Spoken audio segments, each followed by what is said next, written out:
على عباده الذين اصطفى أما بعد فأعوذ بالله من الشيطان الرجيم بسم الله الرحمن الرحيم كنتم خير أمة أخرجت للناس تأمرون بالمعروف وتنهون عن المنكر وتؤمنون بالله وقال الله تبارك وتعالى ادعوا إلى سبيل ربك بالحكمة والموعظة الحسنة وجادلهم بالتي هي أحسن سبحان ربك رب العزة عما يصفون وسلام على المرسلين والحمد لله رب العالمين اللهم صل على سيدنا محمد وعلى آل سيدنا محمد وبارك وسلم اللهم صل على سيدنا محمد وعلى آل سيدنا محمد وبارك وسلم اللهم صل على سيدنا محمد وعلى آل سيدنا محمد وبارك وسلم۔ محترم بزرگوں اور دوستو، اللہ رب العزت کا کرم اور احسان ہوا کہ اللہ رب العزت نے ہمیں انسان بنایا۔ وَلَقَدْ كَرَّمْنَا بَنِي آدم کہ ہم نے انسان کا اکرام بخشا ہے، بنی آدم کو ہم نے احترام کی چیز بنایا ہے۔ اللہ رب العزت نے قرآن مقدس میں فرمایا والتین، تین کی قسم، والزیتون، زیتون کی قسم، وطور سینین، اس پہاڑ کی قسم، طور سینا کی قسم، وَهَذَا الْبَلَدِ الْأَمِينَ، اور اس شہر امین کی قسم، لَقَدْ خَلَقْنَا الْإِنسَانَ فِي أَحْسَنِ تَقْوِيمٍ کہ ہم نے انسان کو خوب بنایا ہے، انسان کو خوبصورت بنایا ہے۔ تو ساری مخلوق میں سب سے خوبصورت اللہ رب العزت نے جس کو بنایا ہے وہ ہے انسان، اور انسانوں میں بھی جس پہ خوبصورتی، حسن و جمال مکمل طور پر مکمل ہوتا ہے وہ ہے جناب محمد رسول اللہ صلی اللہ علیہ وسلم، جو حسینوں میں احسن ہے، جو جمیلوں میں اجمل ہے، اس کا ہمیں امتی بنایا۔ یہ اللہ رب العزت کا بہت بڑا کرم اور احسان ہے۔ اور اللہ رب العزت نے ہمیں ختم نبوت کے صدقے سے دعوت و تبلیغ کی مبارک محنت سے نوازا کہ تم بہترین امت ہو، اس وجہ سے نہیں کہ تم فیکٹریاں بناتے ہو، تم نے نئی نئی چیزوں کو ایجاد کیا ہے، تم نے لوہے کو آسمان میں اڑا دیا ہے، اس وجہ سے نہیں۔ تأمرون بالمعروف، تم نیکی کا حکم کرتے ہو اور برائی سے روکتے ہو، اس وجہ سے تم بہترین امت ہو۔ تو اللہ رب العزت نے دعوت والی مبارک محنت جو ہمیں دی ہے، یہ مبارک محنت انبیاء علیہم الصلاۃ کی ہے، اللہ رب العزت نے ہمیں عطا فرمائی۔ دعوت دو طرح کی ہے، ایک ہے دعوت اجتماعی اور ایک ہے دعوت انفرادی۔ انفرادی دعوت جو ہے وہ فرض عین ہے۔ کسی انسان کے سامنے کوئی برا کام ہو رہا ہو، غلط کام ہو رہا ہو، اور اس میں طاقت ہے کہ اسے وہ روک سکتا ہے، تو اس پر فرض ہے کہ اس برائی کو روکے۔ یہ ہے انفرادی اپنے اعتبار سے۔ اور ایک ہے اجتماعی دعوت، وہ فرض کفایہ ہے۔ اجتماعی دعوت فرض کفایہ ہے، جس طرح جنازے کی نماز وغیرہ، اسی طرح فرض کفایہ ہے۔ تو اللہ رب العزت نے یہ دعوت والی مبارک محنت ہمیں جو عطا فرمائی ہے، اس کو ہم لے کے چلیں۔ قرآن مقدس نے فرمایا ادعو الی سبیل ربک بالحکمہ، لوگوں کو بلاؤ اللہ کے راستے کی طرف۔ اور ایک جگہ قرآن مقدس نے کہا والذین جاہدوا فینا لنہدینہم سبلنا وَإِنَّ اللَّهَ لَمَعَ الْمُحْسِنِينَ، جو ہمارے دین کے راستوں کے لیے محنت کرتا ہے، مجاہدہ کرتا ہے، ہم اس کے لیے رہبر بن جاتے ہیں، لمع المحسنین، ہم اس کے محسن بن جاتے ہیں۔ تو یہاں کیا کہا؟ ہمارے راستے کی طرف دعوت دو، ادعو الی سبیل ربک، اللہ رب العزت کے راستے کی طرف۔ اور اللہ کا راستہ کیا ہے؟ اہدنا الصراط المستقیم صراط الذین انعمت علیہم، انعام یافتہ لوگوں کا راستہ۔ یہ انعام یافتہ کون ہیں؟ قرآن کہتا ہے الذین انعم اللہ علیہم من النبیین والصدیقین والشہداء والصالحین۔ تو اللہ کے راستے کی طرف دعوت دینا ہے، وہ راستہ جس پر انبیاء چلے ہیں، وہ راستہ جس پر شہداء چلے ہیں، وہ راستہ جس پر صدیقین چلے ہیں، وہ راستہ جس پر صلحائے امت چلے ہیں، اولیاء کرام چلے ہیں۔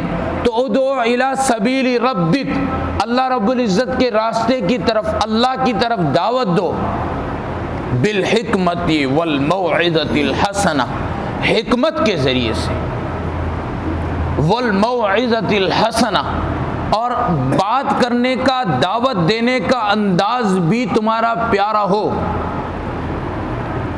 اللہ رب العزت نے حضرت موسیٰ اور حضرت ہارون کو فرعون کے پاس بھیجا ہے، جو انا ربکم الاعلیٰ کہتا تھا، ان سے بھی کہا کہ اس سے اچھے طریقے سے بات کرنا۔ تو یہاں پہ اللہ نے دو چیزیں بیان کی دعوت کے اندر، ایک حکمت اور دوسری اچھے انداز میں، نصیحت کے انداز میں۔ آگے اللہ نے دوسری چیز کو جو بیان کیا دعوت کے بعد، وجادلہم باللتی ہی احسن، یہاں پہ صرف احسن ایک لفظ تو لائے، حکمت نہیں لائے۔ وجہ کہ جب کسی کو دعوت دی جائے گی تو حکمت کو بھی اپنایا جائے گا اور اس کے ساتھ احسن طریقے کو بھی اپنایا جائے گا، مگر شرط یہ کہ سامنے جو ہے وہ سچا ہو۔ اگر سامنے والا اس انداز میں آتا ہے جس انداز میں یہودی اپنی کتاب کو پیش کرتے ہیں، عیسائی اپنی کتاب کو پیش کرتے ہیں، تو پھر ان کی دلیلوں کا رد کیا جائے گا، وہاں پہ حکمت نہیں ہوگی۔ وجادلہم باللتی ہی احسن، بہترین انداز کے ساتھ، اچھے انداز کے ساتھ دلیلوں کا رد کیا جائے گا، یہ نہیں وہاں اب حکمت نہیں چلے گی، حکمت دعوت میں چلے گی۔ نبی پاک صلی اللہ علیہ وسلم نے دعوت و تبلیغ کا جو کام کیا ہے، آگے صحابہ رضوان اللہ علیہ مجمعین کو دیا ہے اور وہاں سے ہوتے ہوئے ہم تک پہنچا ہے۔ یہ دعوت والا مبارک کام، ایمان بنانے کی محنت ہم نے دعوت دینی ہے، کیونکہ ہر امتی ذمہ دار ہے اور اپنی ذمہ داری کے بارے میں پوچھا جائے گا۔ تو ہم تک جو دین پہنچا ہے اس کی آگے دعوت دینی ہے، اور دعوت کا طریقہ کیا ہوگا؟ حکمت کے ساتھ، احسن طریقے کے ساتھ۔ اب اس پر مفتی تقی عثمانی صاحب نے اپنی کتاب کے اندر اصلاحی خطبات کے اندر لکھتے ہیں کہ احسن طریقے سے کیا مراد ہے؟ فرمایا دعوت ایسے مقام پہ دی جائے، دعوت ایسے موقع پہ دی جائے تاکہ لوگ اس کو مذاق نہ بنائیں۔ اگر ایک بندہ برا کام کر رہا ہے، آپ کو اب اندازہ ہے کہ یہ کر رہا ہے، اسے میں روکوں گا، یہ ماننے والا نہیں ہے، تو اس وقت دعوت فرض نہیں ہے اس میں۔ ہاں، جب وہ گزر جائے اس کے بعد پھر کرو۔ اگر آپ اسے جا کے کہیں گے اور وہ منع کر دے گا، وہ تو کفر کی طرف چلا جائے گا۔ تو اس لیے پہلے حکمت کو دیکھا جائے گا کہ دعوت دینے کے لیے حکمت ضروری ہے۔ اور اس کے ساتھ ساتھ حضرت فرماتے ہیں کہ جب انسان دعوت دیتا ہے اس کا ایمان مضبوط ہوتا ہے۔ جب ایمان مضبوط ہوتا ہے اس کی زندگی صوم و صلات پر آ جاتی ہے، نماز روزے والی زندگی بن جاتی ہے۔ جب زندگی صفت صلات پر آتی ہے پھر انسان کو سنتوں کی پابندی نصیب ہوتی ہے۔ دعوت و تبلیغ کا مقصد کیا ہے؟ کہ ہماری زندگیاں بدل جائیں۔ ہم ایمان کی دعوت جب دیں گے ہمارے دل کا ایمان بن جائے، اور اس کو دینا ہے اخلاق کے ساتھ، اچھے انداز میں۔ کہ سامنے والے پر اثر بھی پڑے۔ نبی پاک صلی اللہ علیہ وسلم لوگ برا بھلا کہہ رہے ہیں، لوگ اوجھڑیاں ڈال رہے ہیں، پتھر مار رہے ہیں، کوڑا پھینک رہے ہیں، اور اس کے باوجود جناب محمد رسول اللہ صلی اللہ علیہ وسلم مسکراہٹ کے ساتھ دعوت دے رہے ہیں، مسکراہٹ کے ساتھ اپنے کام میں لگے ہوئے ہیں۔ جب یہ اخلاق آتے ہیں پھر ہمارا جو کہنا سننا لوگوں پر اثر کرتا ہے۔ تو ہم دائی کی صفتیں جو ہے وہ ہم اپنے اندر پیدا کریں جو صحابہ رضوان اللہ علیہ مجمعین میں تھی۔ نبی پاک صلی اللہ علیہ وسلم کو ستایا لوگوں نے، فتح مکہ پر انہی لوگوں کو معاف کر کے دکھایا۔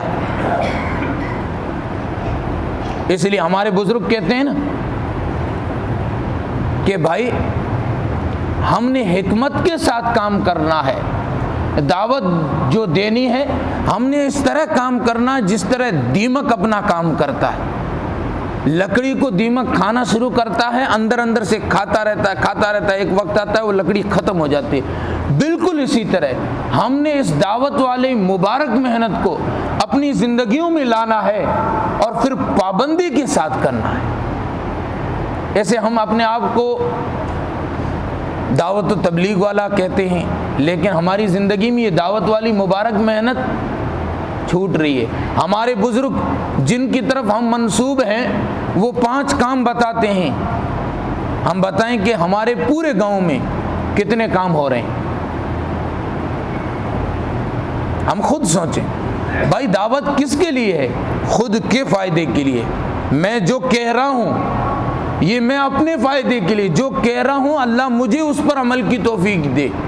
ہمیشہ انسان اپنی نیت درست کر کے بیٹھے گا تو اللہ رب العزت نیتوں پر فیصلہ فرماتے ہیں۔ تو ہم بھی اپنی اصلاح کی غرض سے اس مبارک محنت کو اپنائیں۔ جب انسان جھکتا ہے، اپنے اندر اخلاق پیدا کرتا ہے، اللہ رب العزت اسے نوازتے ہیں۔ تو ہم اس دعوت والی مبارک محنت کو لے کے چلیں۔ کہتے ہوئے برس ہو گئے، لیکن جو ہمارے پاس خالی وقت ہے کم از کم وہ تو اللہ کے دین کے لیے دیں۔ اس دعوت والی مبارک محنت کو جس نے بھی اپنایا اللہ رب العزت نے ان کی زندگیاں بدل کے رکھ دی۔ جہاں جہاں یہ مبارک محنت ہوئی ہے اللہ رب العزت نے وہاں ہدایت کے فیصلے کر لیے،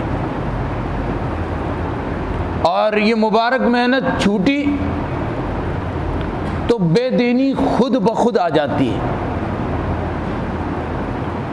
مولانا یوسف صاحب رحمۃ اللہ علیہ کا قول کئی بزرگوں سے سنا، وہ فرمایا کرتے تھے کہ بے دینی کے سیلاب آئیں گے۔ آج ہم دیکھ لیں ہر طرف سے جدھر اٹھائیں بے دینی کے سیلاب ہی سیلاب ہے۔ اس سیلاب کے اندر ہم نے بچانا ہے، اور بچانے کے لیے بچنے کے لیے جو ذریعہ ہے وہ ہے دعوت و تبلیغ کا مبارک ذریعہ۔ یہ کشتی نوح کا کام کرتی ہے۔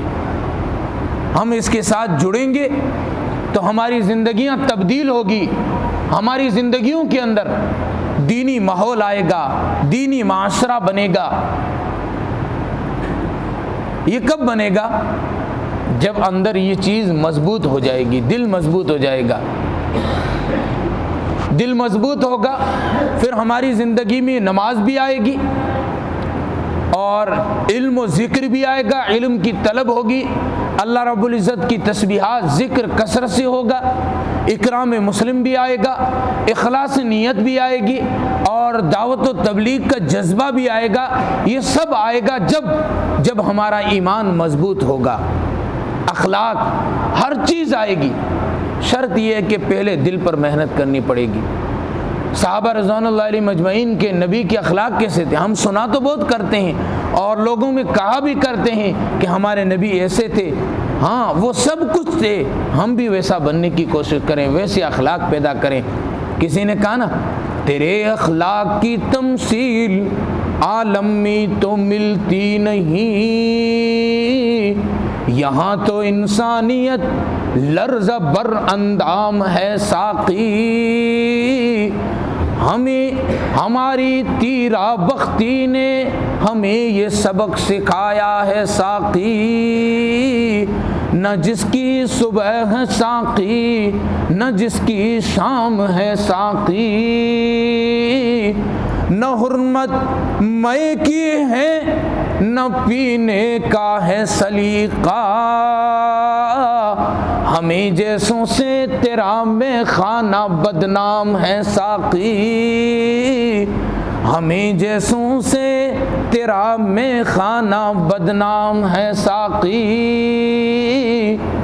ہم اپنے آپ کو مسلمان کہتے ہیں لیکن مسلمانوں والے اخلاق نہیں، ایمان والا کہتے ہیں ایمان والوں والے اخلاق نہیں۔ قرآن کہتا ہے یا ایھا الذین آمنوا ادخلوا فی السلم کافہ، ایمان والو اپنے آپ کو ایمان والا کہتے ہو، ادخلوا فی السلم کافہ، پورے کے پورے اسلام میں داخل ہو جاؤ۔ اور اللہ رب العزت نے ہمیں جو دین دیا ہے مکمل دیا ہے، وہ رب کہہ رہا ہے الیوم اکملت لکم دینکم واتممت علیکم نعمتی ورضیت لکم الاسلام دینا، میں نے تمہارے لیے پسند کیا اسلام کو۔ تو ایمان والے ایک اور مقام فرمایا یا ایھا الذین آمنوا آمنوا باللہ، ایمان والو ایمان لاؤ۔ کیا مطلب؟ خرد نے کہہ بھی دیا لا الہ الا اللہ تو کیا حاصل؟ خرد نے کہہ بھی دیا لا الہ الا اللہ تو کیا حاصل؟ دل و نگاہ مسلمان نہیں تو کچھ بھی نہیں۔ تو ایمان والا ہم کہتے ہیں لیکن ایمان کو بنانے کی محنت کرنا یہ ہے اصل، کہ ہمارا ایمان بن جائے، ہمارے اخلاق بن جائیں، ہماری عادات بن جائے۔ جب ایمان بن جائے گا، اخلاق بن جائیں گے، پھر کیفیت ہی عجیب ہوگی۔ ایک بزرگ رحمۃ اللہ علیہ تھے، وہ کسی کے سامنے اللہ کہہ دیتے تھے فوراً مسلمان ہو جاتا تھا۔ یہ پرانے زمانے کے نہیں، ابھی ہندوستان پاکستان الگ ہونے کے بعد کا قصہ ہے۔ مولانا حسین جان جس کا نام تھا، یا غالباً اس سے پہلے کا ہے، بس یہ 100 سال پہلے کے بزرگ ہیں۔ تو ان کو عدالت میں پیش کیا گیا کہ اس پر الزام ہے یہ جس کی طرف دیکھ کے اشارہ کرتے ہیں اور کہتے ہیں اللہ، وہ مسلمان ہو جاتا ہے۔ جج کہتا ہے کہ آپ ایسا کرتے ہو؟ اس نے کہا میں تو کچھ نہیں کرتا ہوں۔ 2-4 فوجی پولیس والے کھڑے تھے، ایک کی طرف اشارہ کیا اور کہا اللہ، کیا اس کو میں نے مسلمان کیا؟ وہ کہتا لا الہ الا اللہ محمد رسول اللہ۔ دوسرے کی طرف اشارہ کیا اور کہا اللہ، کہا کہ اس نے بھی کلمہ پڑھا، مسلمان ہو گیا۔ جج اندر چلا گیا، کہیں ایسا نہ ہو میری بھی باری نہ آ جائے۔ کہا کہ کیا اس کو میں نے مسلمان کیا؟ کہا آپ جائیں، آپ کا کوئی قصور نہیں، بری کر دیا۔ وہ اللہ کہتے تھے، سامنے والے پر اثر ہو جایا کرتے تھے۔ آج ہم بھی اللہ کہتے ہیں، ایمان والا کہتے ہیں، لا الہ الا اللہ کہتے ہیں، یہ بس ایک بالش کے فاصلے پر دل ہے، اس پر اثر نہیں ہوتا۔ کیوں؟ اندر کی مایا نہیں بنی۔ مولانا رشید احمد گنگوئی دارالعلوم دیوبند کے بانیان میں سے ہیں۔ حضرت کا بڑھاپا تھا، دارالعلوم دیوبند تشریف لائے گنگو سے۔ لوگوں نے کہا حضرت بیان فرماؤ۔ کہا میں بوڑھا ہوں، ضعیف ہوں، مجھ سے نہیں ہو سکے گا۔ لوگوں نے اصرار کیا، حضرت نے انکار کیا۔ تو لوگ کچھ ہوتے ہیں ایسے، ایک نے کہہ دیا چھوڑو نا، نہیں کرتے کوئی اور بات کر لے گا، دین کی بات ہی تو کرنی ہے۔ حضرت کو کسی نے بات پہنچا دی، لوگ اس طرح بدگمان ہو رہے ہیں، بدظن ہو رہے ہیں۔ حضرت نے کہا ٹھیک ہے اعلان کر دو، ہم بیان کریں گے۔ حضرت آئے اور منبر پر بیٹھے اور لوگوں کو متوجہ کیا اور کہا اے لوگو اللہ۔ جیسے یہ پہلی بار کہا، اگلی صف میں بیٹھے ہوئے چند لوگ بے ہوش ہو کے نیچے گر گئے۔ پھر دوسری بار کہا اے لوگو اللہ، پھر چند لوگ بے ہوش ہو کے نیچے گرے۔ پھر تیسری بار اسی طرح متوجہ کیا اور آدھے سے زائد مجموعہ بے ہوش ہو گیا، لوگ پاؤں میں پڑ گئے۔ کہا کہ حضرت آپ کو تکلیف پہنچی ہے، معاف کریں۔ حضرت نے کہا میں نے اس ذات کا نام لیا ہے، اس ذات کا تم نام نہیں سن سکے، اس کے میں احکام بیان کروں کیا سن پاؤ گے؟ کیسے لوگ تھے؟ اللہ کہتے تھے، لوگ بے ہوش ہو جایا کرتے تھے۔ آج ہم بھی اپنے آپ کو ایمان والا کہتے ہیں، دن میں سینکڑوں مرتبہ اللہ کہتے ہیں ہمارا پاس میں جو دل ہے یہ دل ہی وجد میں نہیں آیا، دل ہی پر اثر نہیں ہوا۔ وجہ کیا ہے کہ جیسا ہونا چاہیے ویسا ایمان نہیں ہے۔ اس لیے قرآن نے کہا یا ایھا الذین آمنو، ایمان والو ایمان لاؤ۔ وجہ اندر کی مایا کو بناؤ، اندر کے دل کو بناؤ۔ تو یہ جو مبارک دعوت و تبلیغ کی